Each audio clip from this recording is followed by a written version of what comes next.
Dalam rangka memperingati Hari Pahlawan Nasional 10 November 2025, Wakil Gubernur Aceh Fadlullah memimpin upacara ziarah nasional di Taman Makam Pahlawan Peniti Kota Banda Aceh pada Senin 10 November 2025.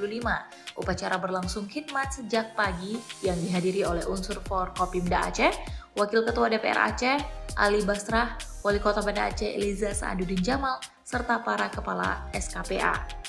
Barisan peserta upacara terdiri dari pasukan bersenjata gabungan Polda Aceh dan Kodam, Iskandar Muda, aparatur sipil negara, personil Satpol PP, serta pelajar SMA di Banda Aceh.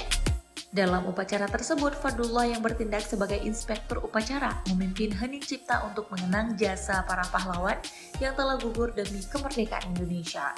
Usai upacara, Wakil Gubernur bersama unsur Forkopimda melanjutkan kegiatan dengan ziarah dan tabur bunga di makam para pahlawan.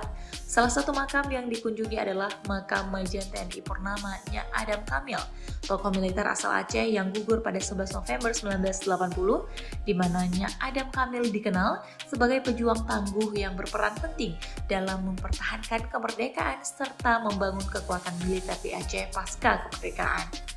Wagub Fadlullah mengatakan momentum peringatan Hari Pahlawan ini menjadi pengingat bagi seluruh elemen masyarakat Aceh untuk meneladani nilai-nilai perjuangan dan pengabdian para pahlawan bangsa.